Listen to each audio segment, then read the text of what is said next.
Good morning, Colfax. It's December 7th. I'm Kaelin Day, along with Haydon Congor. Thanks for joining us for the final show of the term.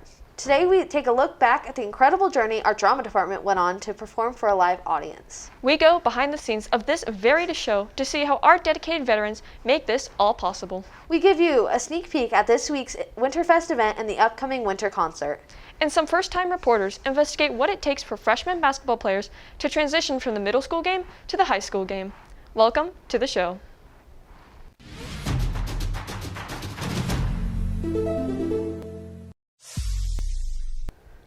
As the semester winds down, the intensity to prepare for finals, clear your incomplete grades, or make a final push to get the grades you need ramps up. The leadership program saw this coming and developed an event where at least some students can take a moment to decompress before locking in for the final academic push next week. Reporter Ava Zimmerman with camera ops and editors Thatcher Barclay and Davin Ratcliffe have the story. On December 10th, the first annual Winterfest is coming to Colfax High School. Winterfest is an event that students can participate in during flex time if they don't have any D's, F's, or I's. There are only 120 spots, and CTV got an inside look on what this event is offering. We're going to have things like cookie decorating, gingerbread house making,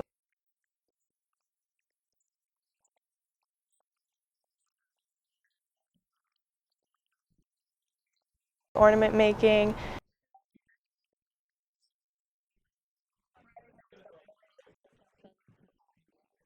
and it's just a time where students can kind of hang out and relax, especially with finals coming up. Not only are there booths to make things, but there will also be a karaoke stage where students can perform holiday hits. It ranges from like Frank Sinatra to Last Christmas by Wham to Mariah Carey. There's going to be a wide variety. Despite all the different offerings, the goal is the same. For Winterfest, our goal is to just bring students together and make sure they're all enjoying themselves and having a good time and just kind of giving them a space where they can relax and just enjoy the holidays. If you want to participate in any of these events offered at Winterfest, don't forget to sign up for one of the 4 advisors leading this event: Mr. Wolf, Ms. Baruso, Ms. Ortega, and Ms. Bessinger. Reporting for CTV, I'm Ava Zimmerman with camera ops and editors Thatcher Barclay and Davin Ratcliffe. Last Christmas I gave you my heart, but the very next day you gave it away. That looks like a lot of fun, Kaelin. And there will be a commemorative sticker designed by artist Ryaln Morales available to all attendees. In the morning, on the same day, leadership will be hosting the annual Ugly Sweater Pancake Breakfast for the entire school, and that includes staff. So break out your ugly sweater or even make your own and head to the quad at 7 a.m. for a pancake breakfast and large screen viewing of a holiday classic before heading to class. The freshman class will be selling hot chocolates for $2 during the event to make the meal perfect. The Ugly Sweater Breakfast is a Colfax tradition, and before COVID hit, so was live theater, performed for a live audience. Kaelin, along with camera ops and editor Alex Dreyer, went behind the curtain to see just how challenging it was for our drama department to bring this tradition back.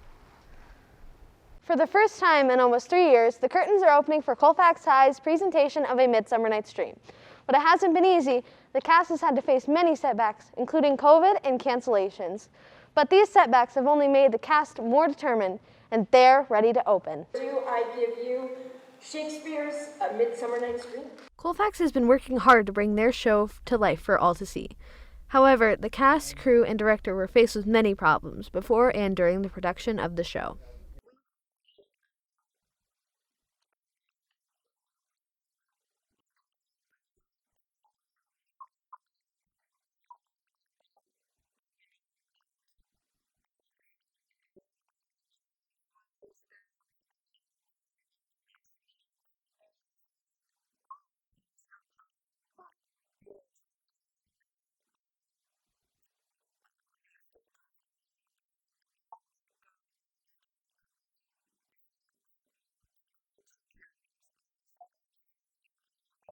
But through thick and thin, the cast and crew pushed on, more excited and determined than ever.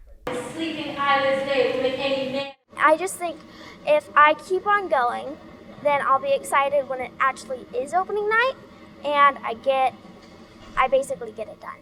And get it done she did. From Titania to Cobweb, the cast truly sees their chance to take center stage and bring joy to a live audience. favorite thing about working in the play is being able to come in here and entertain people in the audience. I really enjoy making people laugh and smile. Knowing that I did that really gives me energy rather than depletes it. And with hard work and determination, the cast powered through and brought Colfax High their first show in 2 years. For CTV, I'm Kaelin Day with editor and camera ops Alex Dry. It's so great to have live entertainment back in the theater, and there's much more on the way. On December 14th, the music department, under the direction of Mr. Todd Wilkinson, will take to the stage for one magical night of music. Reporter Dom Fichou with camera ops and editors Sebastian Chapelis and Zadie Brodnick got in the groove just to see how these talented musicians ready themselves for the winter performance season. And short. Colfax High School's chamber choir has spent every day since the fall concert preparing for their many upcoming winter performances. For some members of chamber choir, it is their first year. Others have been in the choir for their entire high school career. I'm in 10th grade. I really enjoy music, and I thought it'd be fun to try to sing more in a group. I think a challenging part in choir is to kind of blend with everyone else and make sure that you're working together. I think it'll be really cool to let other people hear us and see how good we do.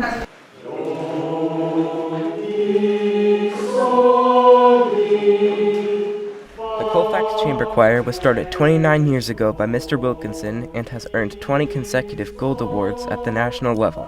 To maintain this level of excellence, Mr. Wilkinson counts on senior leadership. Being a senior in the chamber choir means a lot for setting an example.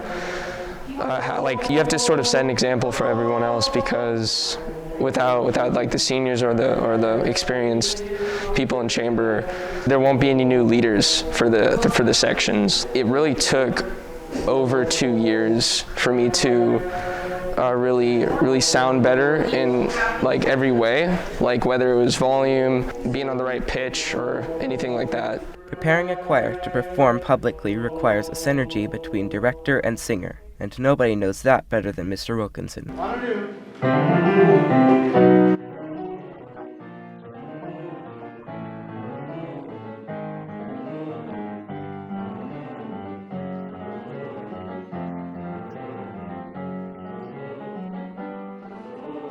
The choir has a big concert schedule set for December that includes 6 performances in and around the Sierra foothills, as well as their feature performance at the winter concert on December 14th.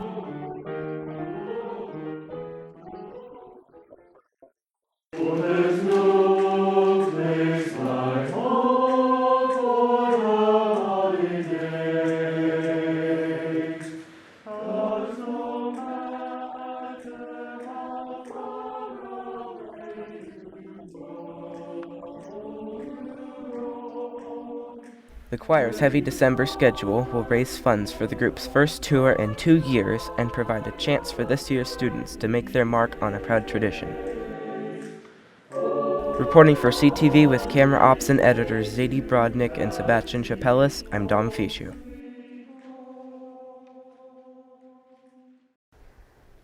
I'm marking December 14th on my calendar right now. Freshman reporter Katie Marx and camera op and editor Dillon decided to turn their cameras onto CTV to shed some light on just what it takes to make the show. 3, 2. Just this past weekend, the Colfax modeling event. On November 2nd, the advanced television team, totaling 5 students, brought the CTV studio alive to shoot their 3rd show of the season. Spring sports are working in the background to ready for their season. Making Colfax Television's The Show ends under the bright lights of the studio, but it starts weeks before it reaches screens in our advisory classes. To produce a show takes 3 weeks. We work in a 3-week cycle. The first week we are doing writing and research. The second week we film our interviews and all of our video, and then the 3rd week is writing and editing. We write the script and we edit the pieces together. And then while that's happening, we are also writing anchor scripts and practicing the anchor script. The CTV team could not be where they are now if they didn't have Mr. Wolf guiding them. He edits and approves all the package planners, voiceover scripts, anchor scripts, and final story edits. Teaching television is my ultimate passion, so I absolutely love it. I think it's an incredible process. It's really hard work, and I like to see kids go from not knowing any of the skills, going through that process of, holy moly, this is really hard, and then pushing through and actually creating original content. I think it's really powerful. Veteran reporter and senior Garrett Reinhard understands the challenges of producing the television show. The difficulties that I find is I'm a busy person. I'm playing sports. I'm taking relatively impacted classes. I have a job on the weekends, so it's just hard to find the time in between everything else to go out to certain events and go film and make sure I can go meet people when they're available. Despite the challenges, these creators persevere as they know their work has a purpose. My favorite thing about making the show is its impact on school culture, because people see themselves on screen and they see themselves in front of others, and it's a really cool way to not only get the word out, but also to show appreciation for everyone on campus and show just how busy we are and just how cool our school is. Coming in 3, 2, 1. My favorite part's definitely the editing and shooting part. I find it to be a little bit relaxing, and it's much easier for me to do that part than writing. I like the sense of accomplishment once I finish the story, because it's kind of cool to see the whole thing come out and be finished once you've gone through all the steps. After 29 years on the Colfax campus, Mr. Wolf isn't slowing down yet.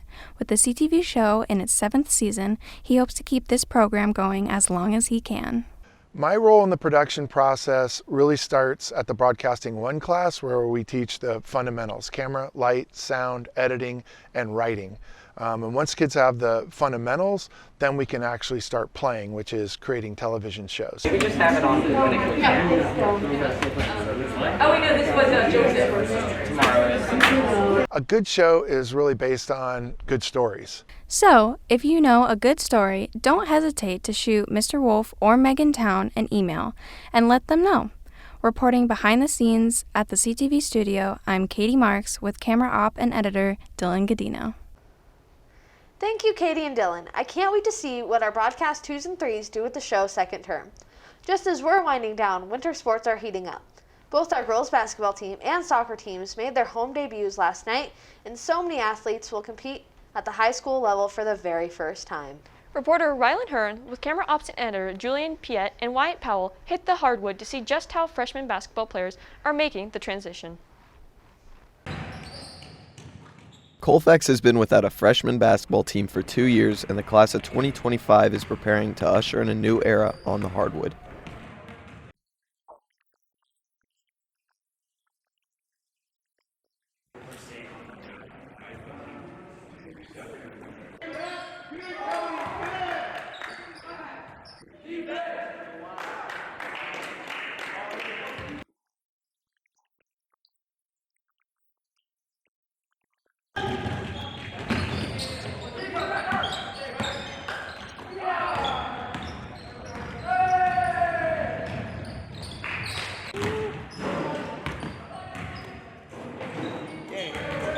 The team played their first high school level scrimmages at Placer on November 17th. Unfortunately, they were defeated in their first scrimmage, but later overcame Mira Loma for back-to-back wins. At the close of each game, players must reflect in order to improve. I think we can improve on a lot of different things, like rebounding, taking smart shots, boxing out. Like I said, just more leadership and picking each other up, and with good energy, we play better. So it's no secret that basketball IQ and leadership are important, but players like Adrian Tidball, who have played high school club ball, know there's more to it than just that. It's definitely effort and hustle. I think that the team should be like a good fit for each other, like really get to know each other well, so we can move on in the future, whether it be JV or varsity, whatever level everyone makes it to. The future of Colfax basketball is in the hands of 2025 freshmen. Reporting for CTV with camera op and editors Ryaln Huryn and Wyatt Powell, I'm Julian Piette. 1, 2, 3. Green! That's all we have for you today, Colfax. On behalf of Haydon, Congor, and the entire CTV team, I'm Kaelin Day. Good luck on your finals and have a great holiday.